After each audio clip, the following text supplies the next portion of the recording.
Future సిటీలో plot కొనండి. Future లో మీరు కోటీశ్వర్లుగా మారే అవకాశం కోసం వెంటనే మాకు కాల్ చేయండి. నమస్కారం. కార్తీక పురాణం 14వ రోజు పారాయణలోకి వచ్చాం.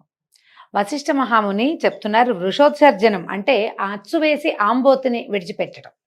పూర్వం బాగా విశేషంగా చేసేవారండి. ఊళ్ళల్లో ఆంబోతులు స్వేచ్ఛగా తిరిగేవి. నాకు ఊహ చేయనాటికి కూడా నాకు తెలుసు. అట్లా కొన్ని కథల్లో కూడా కనపడేది. ఆంబోతు వస్తే అందరూ అంటే ఆ ఆంబోతు ఎక్కడ ఏమి ఆహారం తీసుకున్నా ఎవ్వరూ కాదనేవాళ్ళు కాదు. నీళ్ల కోసం వస్తుంటే ఎవరైనా సరే ఇంట్లో నుంచి నీళ్లు తెచ్చిపెట్టి ఆంబోతుని సేవించేవాళ్ళు, స్వామివారి స్వరూపంగా భావించేవాళ్ళు అనమాట. కొన్ని ఊళ్ళలో మా వైపు అయితేమో ఆంబోతుని వెంకటేశ్వర స్వామి అంటారు, కొన్ని ఊళ్ళల్లో పరమశివుడు అంటారు.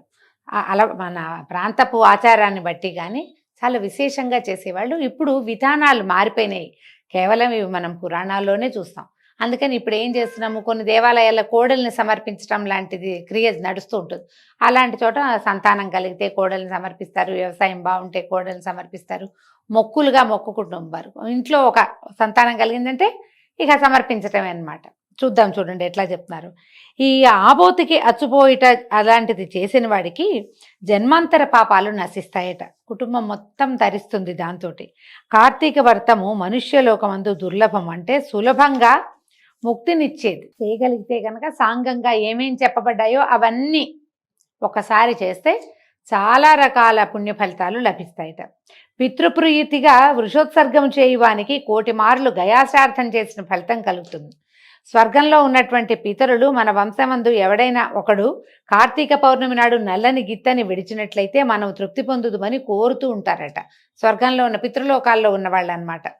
కార్తీక పౌర్ణమి నాడు ధనవంతుడు కానీ దరిద్రుడు కానీ కార్తీక పౌర్ణమి రోజున వృషోత్సర్గము చేయని వాడు యమలోకమందు అంధతామిష్టం అనే నరకాన్ని పొందుతాడు. అయితే మొత్తం ఉన్నవాళ్ళందరూ గిత్తలను విడిచిపెడితే ఎలాగండి, అన్ని గిత్తలు రోడ్ల మీదే ఉంటాయి కదా, ఇలా అనిపిస్తుంది. అందుకని ఏం చెప్తారంటే ఆ క్రియ మాత్రమే చేయిస్తారు. అందరూ కలిసి గ్రామం అంతా కలిసి ఒక్క గిత్తని విడిచిపెట్టినా సరే, ఒక దేవాలయానికి వెళ్ళే భక్తులు అందరూ కలిసి దేవాలయానికి ఒక్కటి సమర్పిస్తే అందరికీ ఆ ఫలితం లభిస్తుంది. ఇది విశేషంగా పూర్వం చేసేవాళ్ళు అనమాట. అయితే ప్రతి సంవత్సరం తద్దినం పెట్టంటే తిథులు నిర్వహిస్తాం కదా, పితృ కార్యాలు నిర్వహిస్తారు. దాంతో అది ప్రతి సంవత్సరము పెట్టినా కూడా పితరులకు తృప్తి ఉండదు. కానీ అంటే ఉంటుంది, సరిపోదన్నమాట. కావలసినంత కావాలంటే వీళ్ళకి ఏం చేయాలట, గయాశ్రార్థము వృషోత్సర్జనము, ఇవి రెండు చాలా విశేషమట. ఈ కాశీ అవి యాత్రలకు వెళ్తున్నారు, ఇప్పుడు సులువైంది కదా మనకి, ట్రాన్స్పోర్టేషన్ ఈజీ అయిపోయింది. హాయిగా ట్రైన్ ఎక్కితే వెళ్ళిపోతాం, ఫ్లైట్లు ఎక్కితే వెళ్ళిపోతాం. ఒక రోజులో ఇవాళ పొద్దున వెళ్ళి రేపు పొద్దున్న తిరిగి వచ్చేలాగా అయిపోయింది కాశీ ప్రయాణం. అలాంటప్పుడు ఈ గయా అక్కడికి వెళ్ళినప్పుడు తప్పకుండా శ్రార్థ విధిని కనుక నిర్వహిస్తే పితృలోకాల్లో ఉన్న పెద్దవాళ్ళు సంతోషిస్తారు. దానివల్ల ఉత్తరోత్తర కుటుంబంలో చాలా అనర్థాలకి గండిపడుతుంది, ఇబ్బందులు లేకుండా ఉంటాయన్నమాట. చాలా మంచిది. వృషోత్సర్గం కూడా దాంతో సమానమైందనమాట. కాబట్టి కార్తీక పౌర్ణమి నాడు వృషోత్సర్గము సుఖాన్ని ఇస్తుంది. అనేక మాటలు చెప్పటం ఎందుకు, కార్తీక మాసమందు అన్నిటికంటే పుణ్యఫలప్రదమైంది ఏమిటంటే దేవరుణ మనుష్యరుణ పితృగణ రుణముల నుంచి విముక్తుడవుతాడు. ఈ సమయంలో గనక ఫలదానాన్ని గనక చేస్తే, పళ్ళు విశేషంగా దానం చేస్తే వాళ్ళకి దేవ పితృ ఋషి రుణాల నుంచి విముక్తి లభిస్తుందట. తర్వాత ఇంకోటి చెప్తున్నారు, కార్తీక పౌర్ణమి నాడు దక్షిణతో కూడా ధాత్రి ఫలాన్ని దానం ఇచ్చేవాడు సార్వభౌముడవుతాడు. అంటే ఉసిరి పళ్ళని, ఉసిరికాయలని ఆమలకము లేదా ధాత్రి అంటారు, వాటిని కనుక దానం చేస్తే కూడా సార్వభౌముడవుతాడు. అంటే వాడు ఉన్నటువంటి పదవిలో ఇంకొంచెం ఉత్కృష్టమైన పదవి లాభం వస్తుందన్నమాట. అనగా అంత భూమికి ప్రభు అవుతాడని చెప్తున్నారు. కార్తీక పౌర్ణమి నాడు దీపదానాన్ని ఆచరించేవాడు విగత పాపుడై పరమపదాన్ని పొందుతాడు. దీపదానం కూడా చేసుకోవచ్చు. కార్తీక మాసమందు దీపదానం వాడి యొక్క మనోవాకాయకృత పాపములన్నీ నశిస్తాయి. లింగదానం, ఎవరికైనా శివలింగాన్ని దానం చేసినా కూడా ఈ జన్మమందు అనేక భోగాలు అనుభవించి ఉత్తర జన్మమందు సార్వభౌముడవుతాడు. పాపాలు నశించి పుణ్యాలు కలుగుతాయి. ఈ లింగదానం కాకుండా మిగిలిన ధర్మాలన్నీ చేసినా కూడా ఈ మొత్తం అన్నీ పోవట. ఈ లింగదానము లేదా సాలగ్రామ దానము విశేషంగా చేయాలి. ఇది ప్రత్యక్షంగానే చేయవలసిన పని లేదండి. లింగదానం కానీ సాలగ్రామ దానం కానీ మనం ఆ గురువుగారు ఎవరికైనా మనకి చుట్టుపక్కల ప్రాంతాల్లో దేవాలయాల్లో ఉన్నా లేదా మన గృహానికే కుటుంబానికే అలవాటైన పురోహితులు ఎవరైనా ఉంటే అయ్యా నేను సాలగ్రామ దానం చేసుకుంటా లేదా లింగదానం చేసుకుంటానంటే వాళ్ళే పట్టుకొస్తారు. కొంత వెల ఇచ్చి ఆ లింగాన్ని మనం తీసుకుని తర్వాత మనం వారికే దానం చేయొచ్చు. సులభమైన విధి, ఇది మంచిదన్నమాట. తర్వాత ఇంకేం చెప్తున్నారు, కార్తీక వ్రతము అనంత ఫలప్రదము. సామాన్యంగా దొరకంది కనుక కార్తీక మాసమందు పరాన్నము భుజించుట, పితృశేషము తినకూడని వస్తువుల్ని భుజించటము, శ్రాద్ధాన్నము సేవించడం అంటే భోక్తగా ఉండటము, తిలదానము, ఈ 5టిని విడిచిపెట్టాలి. మరి కార్తీకంలో ఎవరికైనా తద్దినం వస్తే అప్పుడు వాళ్ళ ఇంటికి వెళ్ళొద్దా అంటే కనుక మీరు వ్రత నియమం పెట్టుకుంటే, మనకి నియమం ఉండి ఈ నెల రోజులు నేను కార్తీక వ్రతాన్ని ఆచరిస్తాను అని నియమం పెట్టుకున్న వాళ్ళు మాత్రం శ్రాద్ధాన్నానికి వెళ్ళకూడదు, తిలదానం తీసుకోకూడదు, పితృశేషం ఎవరింట్లోనూ తద్దిన భోజనం చేయకూడదు అనమాట. తర్వాత అభక్ష భక్షణం అంటే ఉల్లి వెల్లుల్లి తర్వాత మాంసాహార భక్షణము అవి చేయరాదు. అవి కాకుండా ఈ నెలలో కొన్ని తినకూడని వస్తువులుగా వర్జనీయ పదార్థాలుగా చెప్తారు, వాటిని కూడా తినకూడదు. అయితే కార్తీక మాసమందు సంఘాన్నము, శూద్రాన్నము, దేవార్చకుల అన్నము, అపరిశుద్ధాన్నము, కర్మలను విడిచిపెట్టిన వాని అన్నము ఇలా కొన్ని చోట్ల భుజించకూడదు. అంటే నియమం పెట్టుకున్న వాళ్ళు, ఎవరికైతే కార్తీక నియమం ఉంటుందో వాళ్ళు ఖచ్చితంగా తమ ఇంట్లోనే భోజనం చేయాలండి, ఇంతే. ఇక మిగిలినవన్నీ అక్కర్లా, ఎవ్వరింటికి వెళ్ళకూడదు. వెళ్ళినా మనం చూపించి ఏదో పరామర్శకో మంచి మాటకో వెళ్తే వెళ్ళి రావటమే కానీ దేవాలయంలో భుజించవచ్చు ఒకవేళ అలాంటి అవకాశం లభిస్తే, లేకపోతే లేదు. తర్వాత కార్తీక మాసమందు ఏకాదశి నాడు రాత్రింపగలను, వ్యతిపాతము, వైధృతి మొదలైన నిషిద్ధ దినములందు రాత్రిపూట భుజించరాదు. మనం ఇప్పుడు వ్యతిపాత వైధృతులు సాధారణంగా అందరికీ తెలీదు. మనకి ఖచ్చితంగా తెలిసిందేంటి, ఏకాదశి నాడు రాత్రిపూట భోజనం చేయకూడదు. ఆ మాసనక్త వ్రతాన్ని ఆచరించిన వాడు ఏకాదశికి పూర్వోత్తర దినములందు రాత్రి భుజించరాదు. ఇదే ఇప్పుడు ఏకాదశికి ఒక నియమం ఉంటుంది. ఏకాదశి నాడు ఉపవాసం ఉండదలుచుకుంటే కనుక ముందు రోజు రాత్రి అన్నం తినకూడదు. ఏకాదశి మనం ఉపవాసం ఉంటాం, ద్వాదశి నాడు ఉదయం పారణ చేస్తాం, చక్కగా సాంగంగా అనే పదార్థాలు భుజించినా కూడా మళ్ళీ ద్వాదశి నాటి రాత్రి కూడా భోజనం చేయకూడదు, ఫలహారం తీసుకోవచ్చు. ఇట్లా 5 పూటలు అన్నమాట, ఇంచుమించుగా 5 పూటలు అన్నదా పోనీ 4 పూటలు అనండి. ఏకాదశి మొత్తం రోజు, ముందు రోజు రాత్రి, తర్వాత రోజు రాత్రి భోజనం చేయకూడదు అనమాట. ఈ మాసనక్త వ్రతం ఆచరించే వాళ్ళు అంటే ఈ నెల అంతా కనుక మనం ఇట్లా పగలు భోజనం చేయకుండా రాత్రి భోజనం చేసే విధి కొంతమంది పెట్టుకుంటారు. నక్తం అంటాం కదా, కార్తీక నక్తాలు. ఈ నక్తాలప్పుడు ఏకాదశి నాడు మాత్రం రాత్రిపూట కూడా తినకూడదు, పూర్తిగా ఉండాలంటే ఈ నెల అంతా రాత్రి తింటాం కదా, ఏకాదశి నాడు రాత్రి అన్నం తినచ్చా అంటే ఏకాదశి నాడు పనికిరాదు, అదే వివరంగా చెప్తున్నారు. అప్పుడు ఛాయానక్తం చేయాలి కానీ రాత్రి భోజనం చేయకూడదు. ఛాయానక్తం అంటే ఏం చేయొచ్చు, మన నీడ మనం ఎండలో వాకిటి వైపు సూర్యుడి వైపు నిలబడితే మన పొడుగుకి రెట్టింపు కొలత ఎప్పుడు వస్తుందో, ఇంచుమించు 3-3:15 వస్తుందండి మధ్యాహ్నం, అప్పుడు ఆ సమయంలో ఏదైనా తీసుకోవచ్చు అనమాట. ఈ నిషిద్ధ దినాల్లో ఇవన్నీ, ఇది నిషిద్ధ దినాలు గృహిణి ఎల్లప్పుడూ యతికి వీళ్ళందరికీ కూడా విహితమే. ఈ ప్రత్యేక రోజుల్లో ఆడవాళ్ళు ఇలా తినకూడదు. యతులకి ఎప్పుడూ నియమం, అంటే సన్యాసం తీసుకున్న వారికి వారి పద్ధతులు వాళ్ళకు ఉంటాయండి, వాళ్ళ ప్రకారం వాళ్ళకి పురాణంలో ఏం చెప్పబడిందో ఇంకా అదే చేయాలట. సమస్త పుణ్యాల్ని ఇచ్చే కార్తీక మాసమందు నిషిద్ధ దినాల్లో భుజించేవాడి పాతకాలు అనంతమైతే పాపాలు పెరిగిపోతాయి. అందుకని ఏ రోజులో తినకూడదు అని చెప్పారో ఆ రోజు తినకూడదు.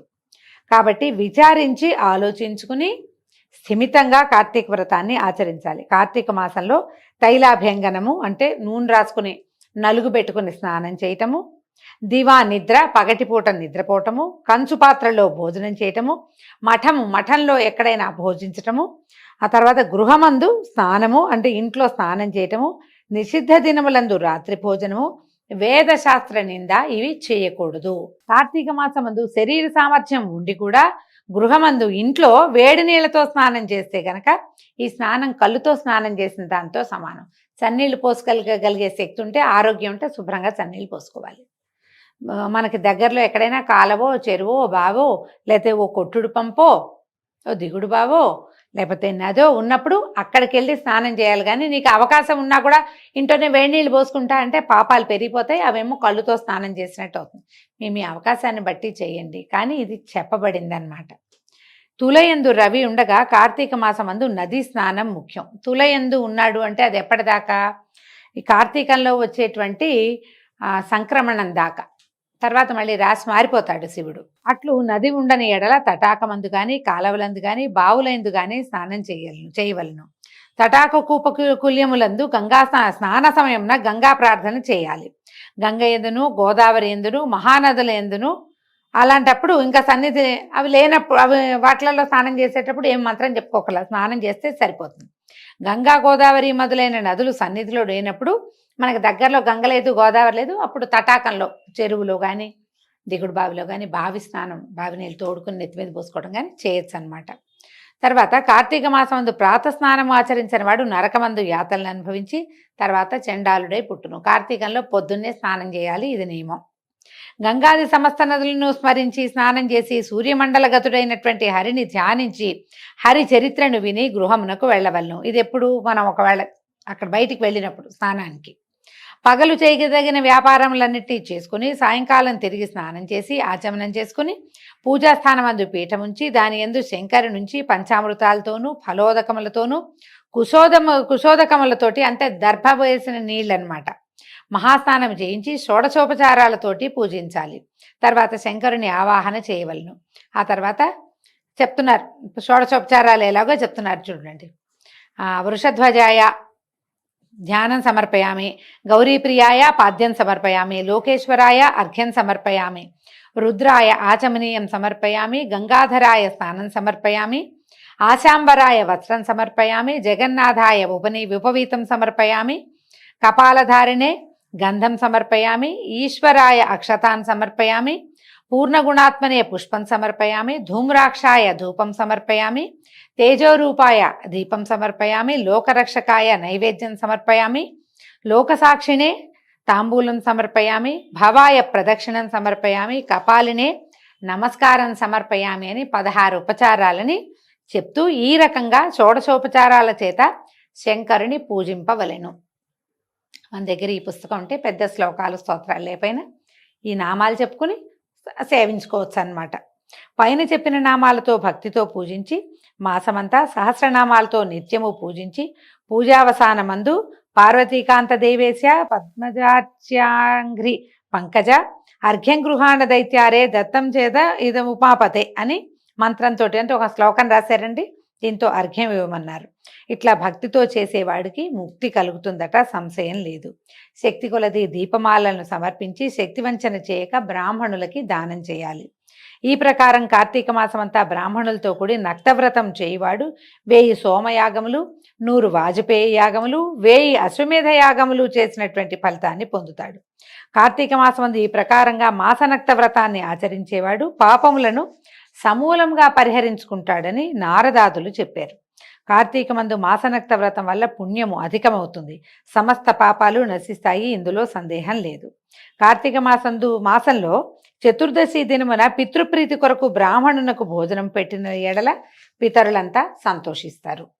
కార్తీక మాసమందు శుక్ల చతుర్దశి దినమున ఔరసపుత్రుడు తిలతర్పణం ఆచరించిన ఎడల పితృలోకస్తులైన పితరులు తృప్తి చెందుతారు. అంటే శుక్ల చతుర్దశి పౌర్ణమికి ముందు రోజు కనుక చేస్తే ఔరసపుత్రుడు అంటే సొంత కుమారుడే చేస్తే కనుక ఈ తిలతర్పణాన్ని చేస్తే పితరులకి తృప్తి కలుగుతుందట. చతుర్దశి నాడు ఫలదానాన్ని ఆచరించే వాడికి సంతానానికి ఏ సమస్యలు రావు. కార్తీక మాసంలో చతుర్దశి నాడు ఉపవాసం చేసి శంకరుని ఆరాధన అయిన తర్వాత తిలలు దానం చేసిన వాడికి కూడా తిలదానాన్ని ఆచరించేవాడు కైలాసానికే ప్రభు అవుతాడు. సమస్త పాపములను పోగొట్టునది, సమస్త పుణ్యములను వృద్ధిపరచునది అయినటువంటి కార్తీక వ్రతాన్ని చేసేవాడు విగత పాపుడై మోక్షాన్ని పొందుతాడు. పవిత్రకరమైన ఈ అధ్యాయాన్ని భక్తితో వినువారు చదువువారు కూడా సమస్త పాతకములకు ప్రాయశ్చిత్తము చేసుకున్న వారు అవుదురు. దీంతో 14వ రోజు పారాయణ పూర్తయిందండి. రేపు ఉదయం 15వ రోజు పారాయణలో కలుసుకుందాము. అవకాశం ఉన్న వాళ్ళందరూ కూడా ఈ 14వ రోజున తృప్తి కోసం ఏదైనా తర్పణాలు విడిచిపెట్టడము, తిలదానాన్ని చేయటము, ఎవరైనా బ్రాహ్మణులకు భోజనం ఇవ్వటము లేదా స్వయం పాకాన్ని ఇవ్వటం లాంటి క్రియలను చేసుకుంటే మంచిది. నమస్కారం.